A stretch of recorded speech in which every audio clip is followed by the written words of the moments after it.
Hello, this is Coach Tim Campsell, and I'm your host for Self-Made is a Myth, Make a Difference Together show, where we're talking with successful business owners and hearing about their journey to building their business. And because we know that success is not something that we do in isolation, we're taking out some time to recognize and appreciate the folks who have helped us along our journey. Today, I'm excited to have a fellow business owner from Indiana with us today. My guest at one point sold everything and moved his wife and two kids into RV living. I'm going to want to learn a little bit more about that. He loves any kind of fishing, whether that be out of a creek, a river, a pond, a lake, an ocean. And check this out. He landed a 6-foot, 7-inch bull shark at one point in time. So I'm going to ask him about that too. And he is most proud of his trust in Jesus. So that is awesome. I want to hear about that a little bit more. It is my pleasure to welcome Kelly to the show today. Hello, Kelly. Hey, Tim. Well, that was quite an introduction, and between our back and forth and everything, you've done your homework. So it's a pleasure to be here. I'm excited to jump right in and talk about business and life with you and anyone that's listening. Fantastic. Well, let's start with having you introduce yourself. Tell us a little bit of your personal story, like where you were born, where you live, your hobbies, and definitely you've got to tell us about that shark. Okay. Um, yeah. So personally, I don't know how deep you want me to go, but I was born here in Indiana, in Wabash, Indiana. And for those folks that aren't from the state, or maybe even Indiana that don't know, Wabash claims to be the first electrically lit city in the world. Oh, Quite a claim. yes. I think what they did was they put a couple flood lamps on top of the courthouse, and it was a small city. But hey, we don't need to go into the details. Um, I didn't live there long. That's why my parents were high school sweethearts, and grew up there. But I'm the military brat version of a coach's son in the state of Indiana. So um, for anybody that knows anything about Indiana basketball, it's next to the big guy upstairs, and sometimes in parallel. It's a bit of a religion here. But mostly bounced around Indiana and Indianapolis for a short stint, and Portage and Hobart in Northwest Indiana. So claimed downtown Chicago, more of kind of my big city downtown, and then went to high school. Actually moved in high school to Greensburg, Indiana.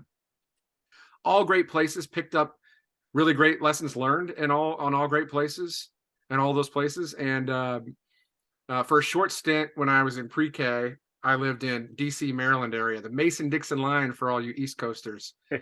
And for any basketball junkies out there, it was a leap of faith my dad took, so I've kind of inherited some of that, honestly. But he worked for a school, was assistant basketball coach at DeMatha, which before AAU basketball was kind of the place for basketball probably in the U.S. Morgan Wooten's arguably the greatest high school coach of all time.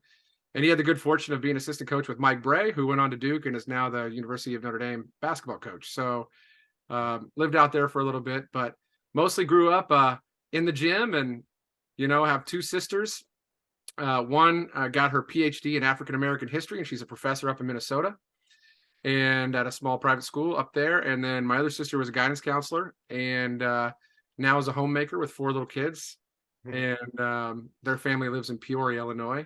I live and reside in Carmel, Indiana, suburb of Indianapolis, for those that don't know, and love it here. And my wife and I have been married this month 13 years. Congratulations. Thank you. I owe her a big gift every year. It's quite an endeavor living with an entrepreneur. So she always says, Kelly, you go out and play entrepreneur and CEO, and I'm raising 4 future CEOs. Right. So my wife Carla is amazing. She always says that, I always say that she's my number one investor, and Yeah. and in all aspects, and partner and friend, and she's great. And she moved here with $100 in her pocket from Brazil, South America. Oh, wow. And put herself through college, and always said she was going to go to America, and amazing success story on her own. And then my 4 children are Mika 11, Cecilia 9, Agnes is 6, and Zeke is 5. So 3 girls and a little man. Actually, Wonderful. he's not a little man; he's a big man. But yeah, so that's a little bit about me and my background and my family. I've learned, so I have a couple step boys as well, three, but my youngest um, corrected me a little while ago that he's no longer our little guy. So yeah, so yeah, we have to be careful with the way we refer to the. I've Right. learned. All right, so you've got to tell me about this RV living and the shark. I'm happy to share. Some people are, if whoever's listening to this is probably like, that's probably the thing that sticks is going to stick in people's mind the most. Is why would you move into an RV with two kids? You know, I mean, I could tell you some of the reactions from my family and friends when I said I'm selling everything. You know, I'm 30. Let's see, at the time, I would have been about 33. Mm, So in 34, and my kids were 3.5 and three and 1.5. wow. And it's interesting, Tim, because, and we'll get into this later probably in the conversation, but I had a transformation in my faith, and that really catapulted me in my business endeavors. Mm, And as a result, led me into selling my business. And once you go work for the company you sell your company to, you see business on complete both sides of the spectrum, building it from scratch, growing it, and then working for a large company. mm. And there's pros and cons to all of that. But the point of this part of the story is I knew that it might not work out. And it actually changed for reasons I didn't expect. But either way, I told my wife, I said, hey, if this doesn't work out, what if we just sold everything and moved into an RV and for a year, half a year, and just enjoyed time before our kids are in a bunch of events and in school. Yeah. And you don't really get that opportunity because most people wait till you retire. Right. Hopefully you're in good health and can do it at that time. And my wife said, well, I'm at home with the kids anyways, so I don't care.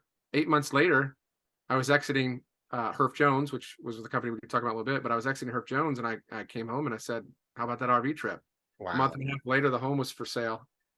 Bought an RV, went to the boat sport and travel show and walked about 100 of them and figured out what was best for us. And I can tell you it was a trip of a lifetime. Because a lot of people would be like, I don't understand how you can go from city to city. And I'll be like, well, what's the difference if you wake up on a Monday as a mom, or a Wednesday, and the kids go to play in the backyard or in the basement? I could just choose what beach they're going to be on that next day, or Right. what state park we're going to be in. I Yeah. was visiting a friend. We were passing through Alabama, and I was visiting a buddy from high school. Who was 1 year behind me. We played basketball together, and his cousin happened to be passing through. We intersected at the same time, Mm. who was also in his grade, and I know her. Went to the same high school. And for breakfast, we got up the next day. We're having fun the night before. For breakfast, my wife and I were debating: do we want to go up and see see a part of Alabama, like the University of Alabama? Do we want to go into Mississippi and see where Elvis was born? And we were debating this. And they're over there eating their hash browns and their eggs, going, are you guys talking about what state you want to go to right now? And we're like, yeah. And they're like, I don't even understand this. The Right. night before, they were like, I don't know how you could do this. We showed them our house, Yeah. and Yeah. and then they're looking at each other like, can we do this with our kids? No way. The next morning they're listening to us, they're like, man, that's pretty cool. Right. Yeah. So I mean, it was stuff like that That's awesome. you got to visit friends and family. We did an oyster roast in North Carolina with my cousins. I call them my kinfolk, where my grandmother was raised on my mom's Yeah. side. And Yeah. we were able to be present to people with turning off the technology and really just enjoy the finer things of life. And that's part and parcel why we took the trip, was just to Yeah. just unplug and get away. And Yeah. I know that time and money and opportunity you have to have good fortune for that to happen too. Not just, you just can't, wasn't just given to me, Sure. the opportunity, but because we had the opportunity and the good fortune, we really wanted to be present to our children and enjoy each other. So we did that for 4 to 5 months. Okay. Wonderful. Yeah. So Yeah. I'm sure that just based on what you've shared so far, there's got to be a funny story in there that your family likes to tell about you. Is there one you'd be willing to share with us today? Sure. About in the RV or just in Or general? just in general, yeah. Oh Yeah. my. Oh my goodness. All right. Well, we got to be careful. Everything's on social media these days. So I've got a lot of clients in higher ed. They might be questioning me now. As a Christian man serving Christian clients, I have to think about this. Don't worry, this video will go nowhere. So I would say this, I'll give you a little bit of personality and flavor of my youth, which some of this I've had to take to the altar. But I was always really good at pranks, and my parents, they always joke around because teachers and everybody, I'm not bragging, I got along with everybody. It was a God-given gift of mine to get along with people and build teams, etc. But sometimes I would use that superpower for funny little pranks. And I text my sisters today saying, "Hey, what if they want to know something about me personally? Like, what would you say?" And my one sister said, "Well, do you remember that time you took me snipe hunting?" And I'm like, "What?"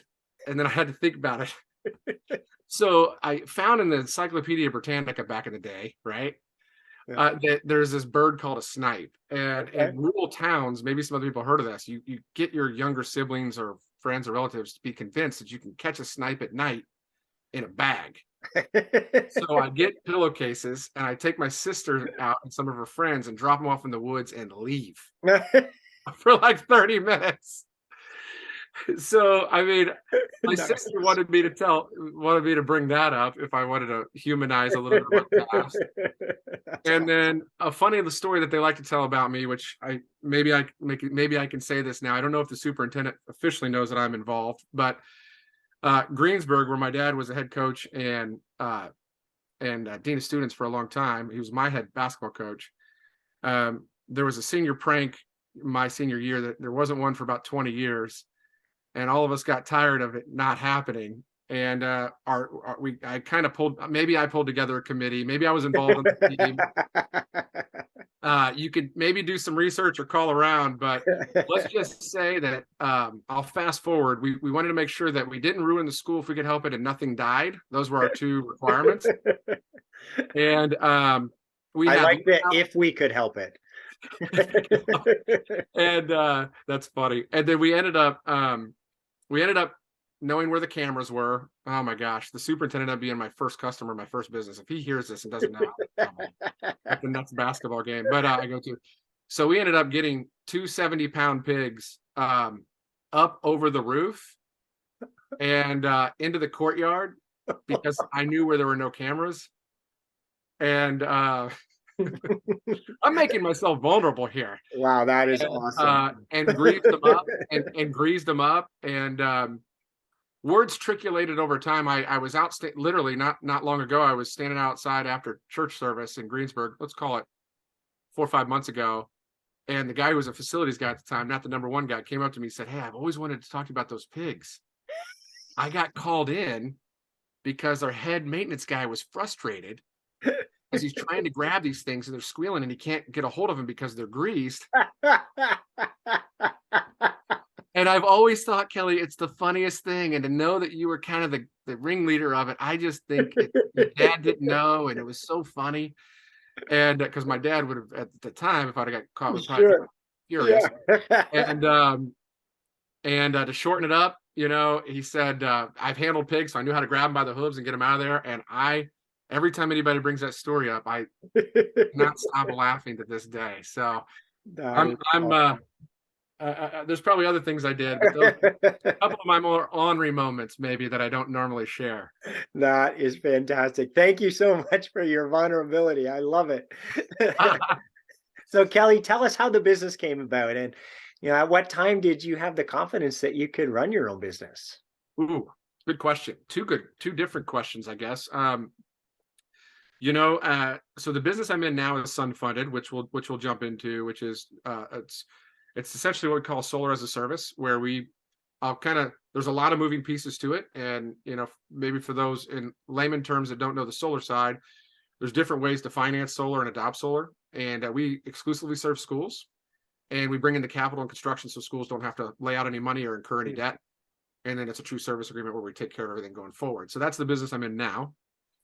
But before I started my education technology business or the custom art business, where I got involved with a a buddy and an artist and a friend, and joined as a partner and scaled it.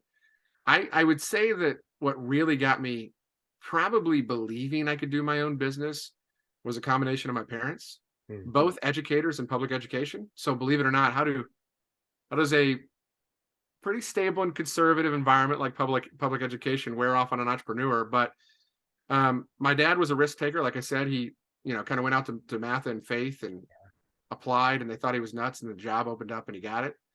Um, but my mom would always read the Guidepost. I don't know if you know anything about the Guidepost. It's a little magazine that tells essentially like short God stories and moments. Okay. And she would always pour into me and convince me that I could do anything I put my mind to. And if I had to honestly attribute it to maybe one particular moment or thing, it probably would be my parents' confidence and love and foundation poured into me to have the belief system in myself. Yeah. And I also think I had to have some God-given abilities, because any sales contest, whether it's elementary, junior high, or high school, I wouldn't just win. I'd want to like beat the entire athletic program combined. So maybe there was a little bit of that too. And then my business now, Tim, I felt inspired to want to make a difference. I know that sounds a little bit cliche and corny, but I've had a business where I've scaled and exited and, made pretty good money at a young age. And then I've had a business where I've lost money and failed, even though I've scaled it nationally to almost every state in the country, which I can get into. So I've learned a lot of great lessons, and I wanted to take my time, talent, and treasure, and I've seen how complex and political and financially challenged school business can be. And I thought, man, if I could just in my little piece of the pie make a difference, I'd love to do good while doing well. And I just thought, well, let's look at what opportunities there are. I looked at a workout on a business and a tech opportunity, and I didn't want to do that again. And somebody started talking about how there's tax credits available for schools, and schools have adopted solar East and West Coast, but it's underserved and it's a hard business to crack. And that made me think there's an opportunity. Yeah. Learn about solar. So tell us a little bit more about the name. It's very unique, and there's got to be a story behind it, because it makes a ton of sense when I hear it out loud. So yeah, our audience. Sun funded. So we were my business partner Patrick Poor and I were bantering back and forth. Let's see, we had gravitated from the living room and the garage, literally, to spending sometimes in the Carmel library. One of my only times in the library, maybe. Which is a very amazing building, by the way. It's not like what everyone's thinking when they hear that he was working out of a library. Yeah, no, you got like collaborative entrepreneurial spaces and other things, So it was great. And we've had some opportunities from some others that want us to get involved with city and town deals and everything else. And we just kept gravitating back to my business partners founded a business in education, which he got out after a few years, and it scaled up to it was fleet management, bus tracking, Synovia. And it sold to an upstream provider for about 50 million eventually. And so he's been involved in the tech arm of that, and as a founder. And the more I started talking to him about my mission and vision for wanting to make a difference in schools again, and that really resonated with him, and he wanted the same. So we finally just said, all right, well, if we're going to focus on schools with solar, what are some business options for names? And we went through hundreds of names. And, there's a lot of stuff with green and clean and all these other things. And of course, we have sun in ours.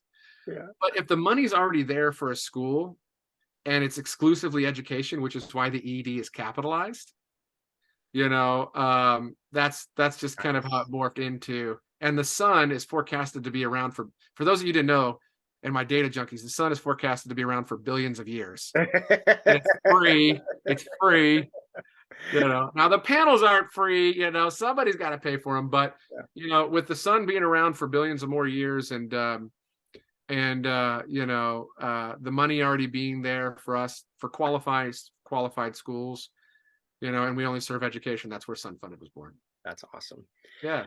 Wow. So let's talk about somebody who inspired you or pushed you that you could do it even though maybe you thought that you couldn't, and the impact that that person had on you? Mm. In this business or in any business? Any business, yeah. Ooh, I've been blessed with so many amazing mentors and friends. Man, blessed him. I could rattle off a bunch of names at different times that God's put in my path. Um, I always I know this question is hard because people generally don't want to just name one person. So it's a okay, little intentional, right? To kind of put you on the spot. yeah, Later on, I'm going to ask you to share about other people. So you're not really only all saying right. one person out. Well, I will say that there's a pivotal time in the business, and I don't know if this is the exact framework of your question, but in some of the stuff I knew we'd be talking about, I did give this a little thought. And there's a gentleman by the name of Don Kent that came into my life, and Don is a very private and behind the scenes type of operator. So even the fact that I mentioned his name, he might be embarrassed about. And if Don's listening, whether we haven't talked in a while, but I have tons of admiration for Don.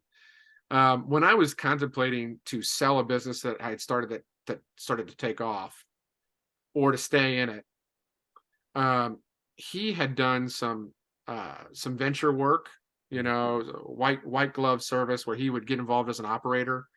So he's managed thousands of people, been involved in multiple transactions, and he kind of came along to help at a time when he said, "I don't even have to have any money," and helped basically advise me through a transaction that I otherwise would have been unequipped for, Wow.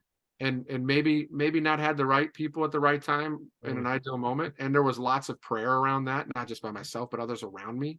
So again, I could go on and on the spiritual side and on the personal side, but I think from a purely business perspective, Don helped advise and coach and negotiate the deal with me. And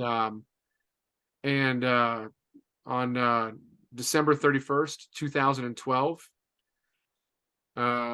took my parents in a limo to church because they gave me 20 grand to start my business, and they didn't have hardly any. They didn't have a lot of money to their name Yeah. because they're teachers, and that was a lot of money. Sure. Yeah. And took them in a limo. I was going to take them out to eat, and stopped by Don's house, met his wife for the first time, and left him a little friendly New Year's present, and beyond his expectations, and was forever grateful in the way that he impacted and to some degree changed my life. That's awesome. Yeah, and then took care of my parents' house and some other things, and yeah, I was really fortunate to have a person like Don Ken in my life, and the blessings that came Yeah. from that relationship. Praise God. That's awesome. Yeah. I've been delaying long enough. I just need to hear about the shark. So okay, so I'm doing this art business, and I'm in Gulf Shores, Alabama with our first client. First off, art business, what in the world? Gulf Shores, Alabama. This behind me shows you send in a picture, we convert it to paint by number, and then that's the finished product. That's cool. So my business development guy and I are talking about fishing, and he says, "Oh, I love to fish. I don't fish enough, but I'd love to go deep sea fishing." And I said, "I would love to go deep sea fishing." I said, "I tell you what, you get a deal done, get some revenue coming in the door. When we're on a business trip together, I'll take you fishing." He gets a first client in Gulf Shores, Alabama. We're at this licensed partner where they do, like, wines, maybe wine and canvas for those in Indy or others around the country, where you go drink wine and paint. A lot of these people wanted personalized art of their kids or of a dog or whatever. So they did deals with us, licensing deals with us. And we're at this paint and sip, and I see that there's a marina nearby, and I ask about it. So we go down to the marina, and I said, "Hey, I want to go catch a shark." And they're like, "Okay." And I'm like, "I don't want just a charter captain who tells me they're gonna throw a line out and catch a shark. I want a shark guy." And she goes, "That'd be T. Roy." And I said, "His name's T. Roy? Like, is that his full name?" She's like, "I just know him as T. Roy." And I said, "Oh, this is my guy." So we end up she gets T. Roy on the phone. She starts talking about it. I was like saying something. I said, "Can I talk to him?" He gets on there, and I said, "T. Roy." He goes, "Yeah, this," I'm not gonna do the accent. He goes, "Yeah, this T. Roy." And I said, "T. Roy, I go, I just want to target shark. And he goes, I'm your guy. Meet me here at 4:00. We didn't talk price. I didn't know what I was getting into. This guy has a John boat. Tim, have you ever been in an ocean in a John boat? Uh-uh.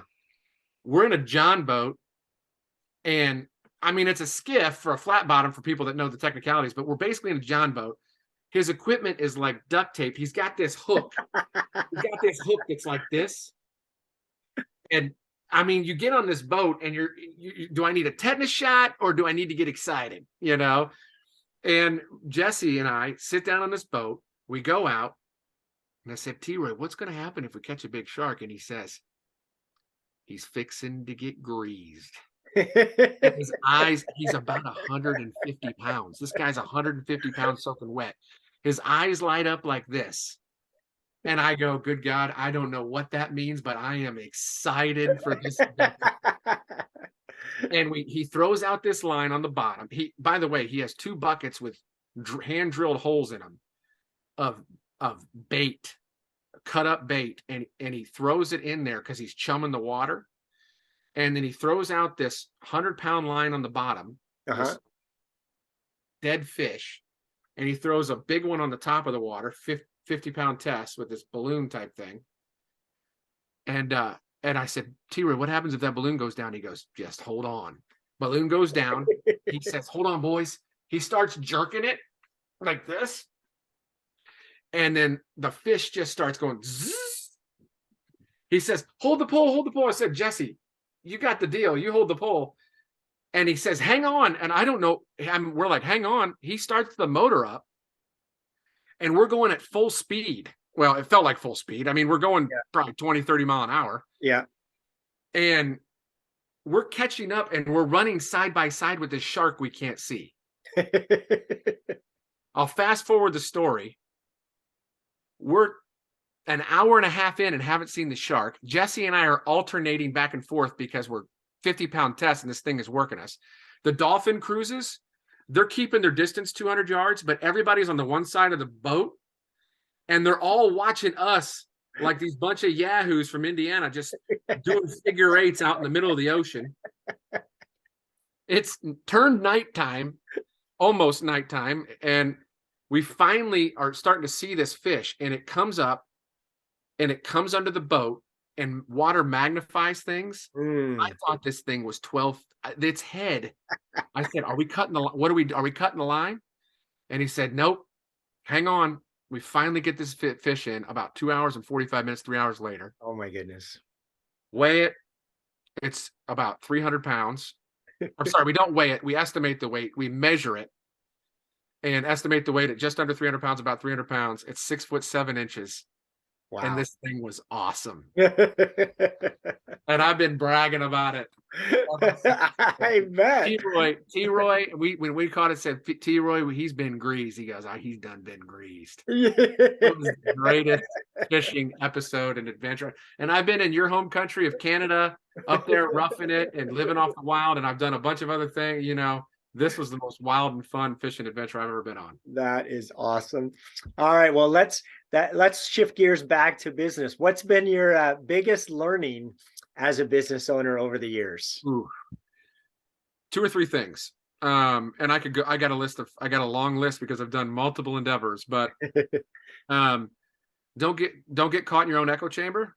You know, I would say that's applicable to corporate America, to early stage ventures, to anything. You know, I think it's really easy for either protection of an idea or position all the way to, man, it just feels right. And I think going with your gut is critical, but I think that often is typically more well-informed than people fully appreciate for seasoned professionals. So I think seeking counsel and seeking advice to learn in areas where you don't know, and I'm speaking from a guy now building products and businesses from scratch, has really helped me save a lot of time and money. I don't want to say cut corners, but I want to say maybe go around turn 4 faster. Right. You know, I mean, come on. But you know, so I would say don't get caught in your own echo chamber. So, you know, and then I would say be open and vulnerable. I don't mean this as a negative thing towards, because I'm on the cusp of like, what generation am I in, right? I can relate to the young, trendy crowd wearing the Jordans. I still have some. And I can relate to the older, I'm getting more gray hairs too, right? So I'm kind of right in the middle. Yeah. Um, so I think that it's important to know a lot of folks when they're thinking about, you know, um, starting up something, from scratch, they really talk about being vulnerable. And a lot of people interpret that as this touchy feel good, all inclusive play. And there's an element of that I think is great. I think there's a cultural shift to where that's maybe more of a hot button and necessary now than before. Right. But I also think that, you really have to think about that word vulnerability and transparency as a way to show yourself in a humble manner that gives other people the space and freedom to be good at who they are and let their skills shine. Mm. I think a lot of times you hear people leave jobs. What's the percentage, Tim? You know it as a business coach, 70-80% of people hate their jobs. Right. And I think the reason for that is because people aren't given the space or put in the right position to be successful. Yeah. So I think I try to be a good blend of a servant leader and somebody who's open myself and admits my mistakes first. Yeah. And that lets other people build confidence and kind of share their things. And then, just in general with early stage stuff for any people that cares about that, or a corporation rolling out new products, I think test it quickly. Mm. You don't need to have everything right. Yeah. And you don't need to worry about if there's some things wrong. Test it quickly and do it on a small scale, but test it. Yeah. Get it out into the market. Don't go too far too fast, but don't do a paralysis by analysis. There's only so many surveys and data points you can get. You've got to work it all the way through until you can figure it out. And that takes iteration and trial and error. Absolutely. Yeah. Kelly, if there was, this is where I'm coming back to my question from earlier. If I asked you to pick 3 people in your business owner journey that you're most grateful for being there for you and helping with your growth, who are those 3 people and how'd they help you? Mm. Well, I'm going to start in a place that, I hope that if this isn't maybe everybody's exact same belief, that they can at least respect and hear how it's been received and important to me.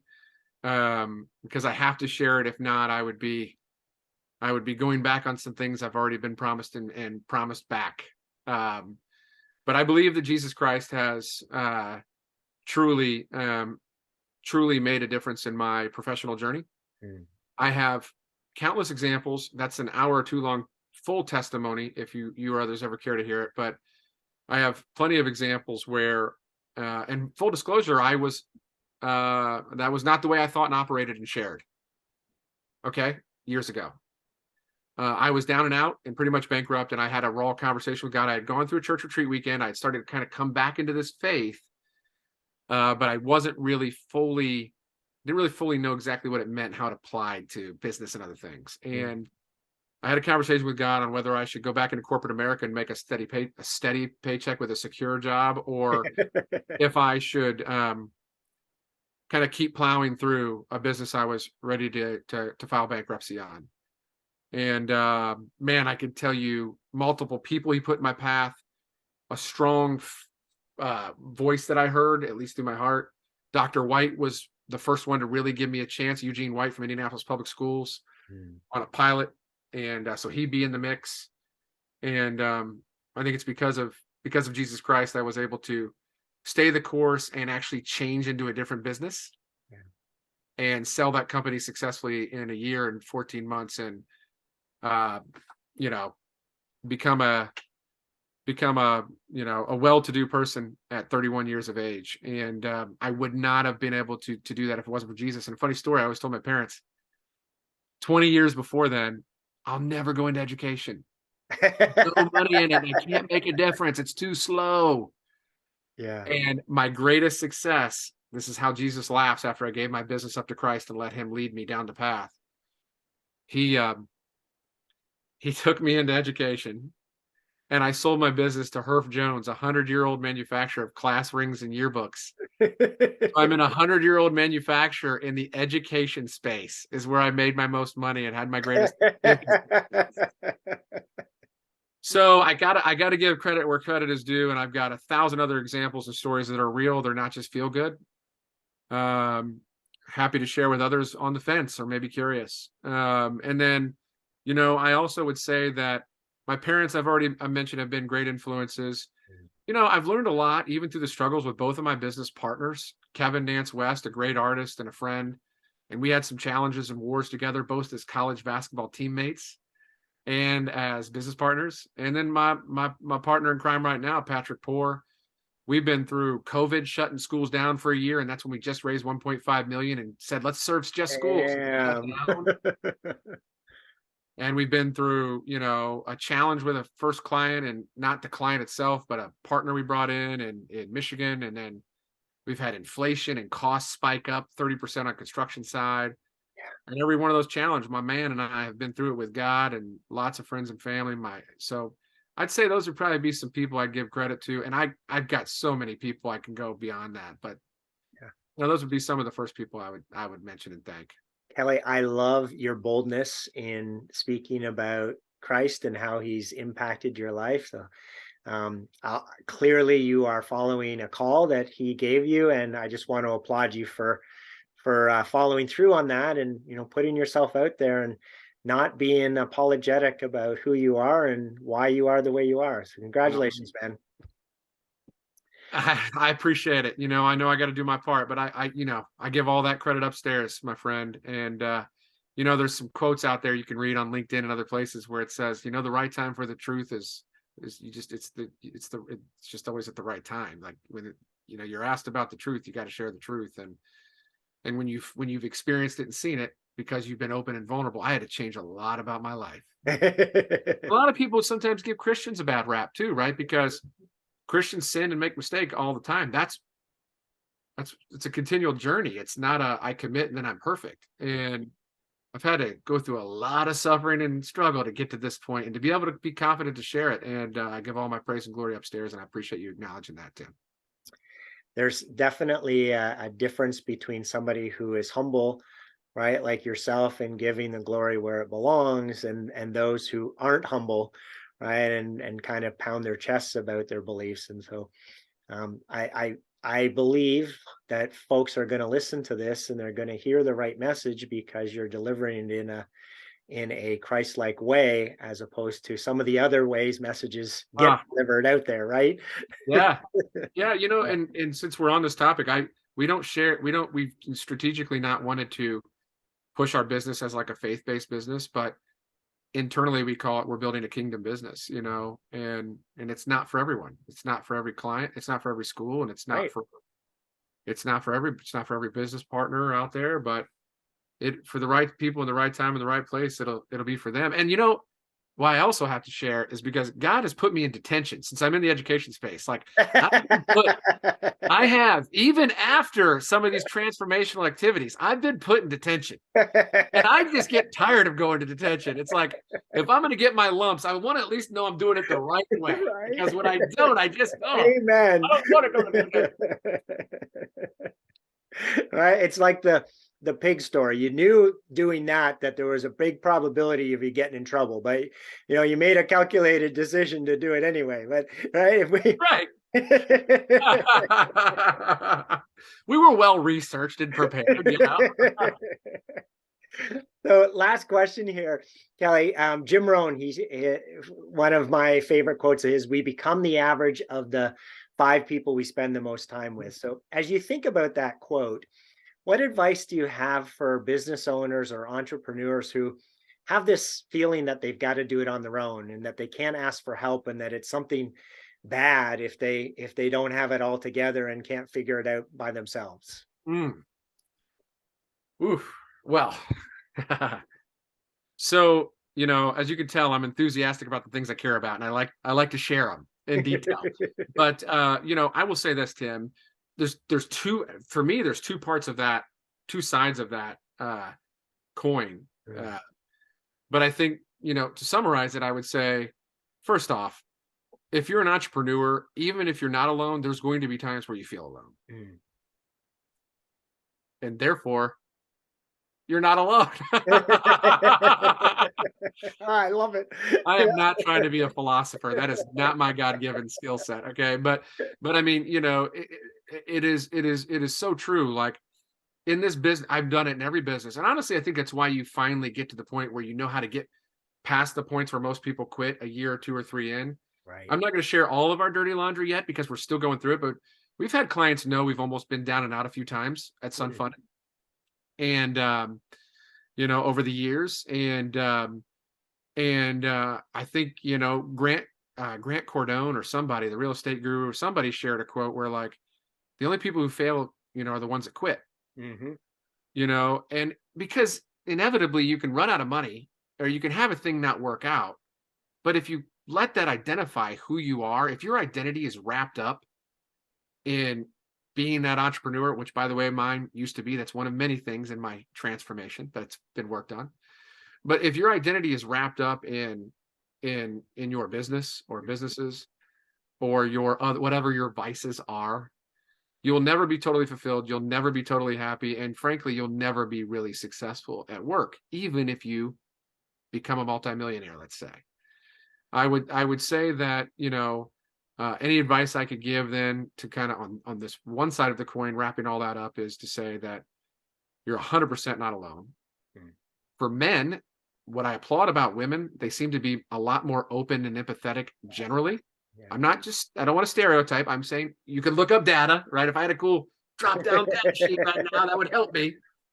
But in all of the Catholic, and I go to these different men's groups and formation groups I've been through and led through my faith, and it's always true when men open up and go through it, they receive the Lord or they receive the message and advice about whatever it is about their marriage or from another man, not even just in the spiritual sense.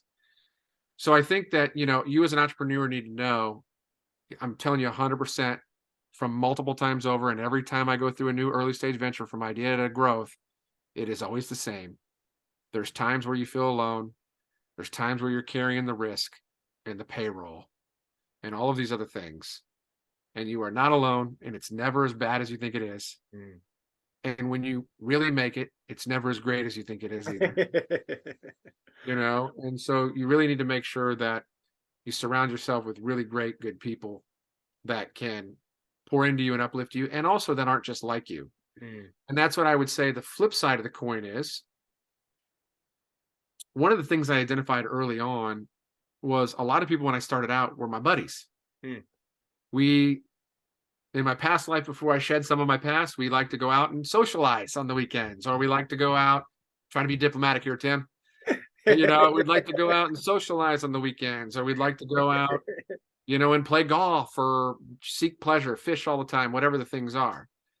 And it wasn't until I realized that I could be friends with them, and there's a time and place for that. But I was always right in the mix, if not the ringleader, and I stopped going out. Mm. And I locked myself Thursday, Friday, Saturday. I'm working on a business plan for 2 months. And I started not just networking to network, I started seeking out people, been there and done that were better than me, that had proven it. Mm. And I started getting people high. I can name a bunch of high profile people that if I name some of them, probably most people on here would recognize, at least from Indiana. And they would meet with me because I asked, and I would keep asking, and I would just learn like a sponge and absorb. And it challenged me and it pushed me and it encouraged me to think differently and to operate differently and to grow differently. And I think those two things have definitely been a part of the foundation, or one of my main pillars on the business side, and grow my business acumen. That's helped me to see challenges and risks sooner and overcome adversity faster. That's great. I love what you're saying, because there's this fear, I believe, in business owners to not ask up, right? Meaning, hey, that person's must be too busy or too successful or too whatever to give me a few minutes. And so most people don't even ask. But everyone that I've had on the show that has talked about a topic like that has said a resounding, every time I've asked, they've said yes, they've carved out time for me.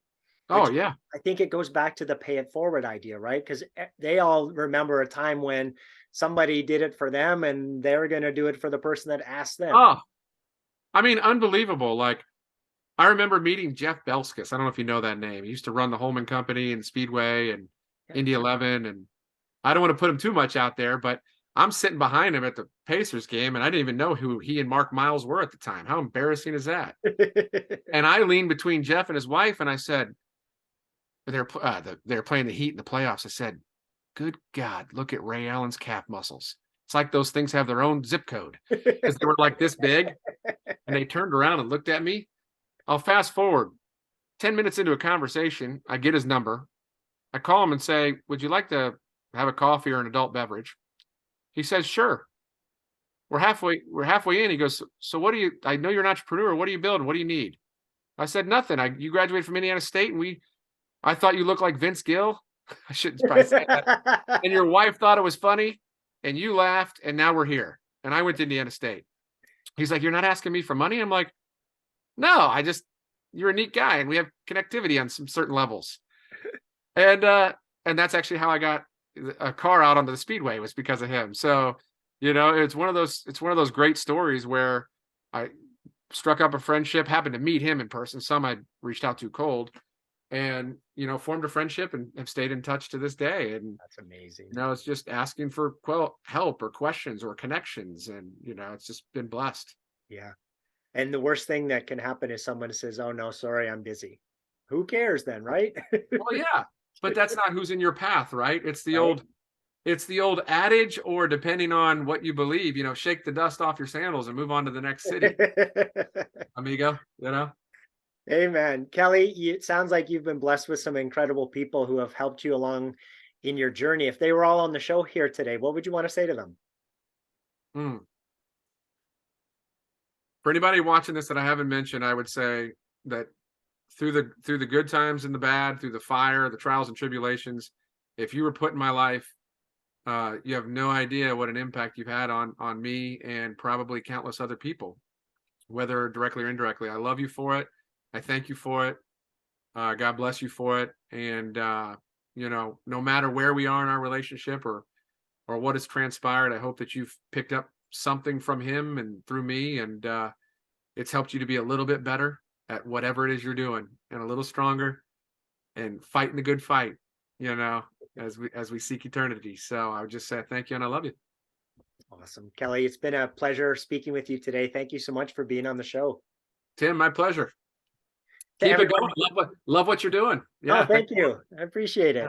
Yeah. Everyone who's tuned in, thanks for listening to the Self-Made is a Myth show with your host, Coach Tim Campsell. Be sure to help us spread the movement by liking the show and sharing it on your social media. And to join our movement, go to bemadtogether.com. All right, folks, that's a wrap. Make sure to pay it forward, and I'll see you all next time. Take care.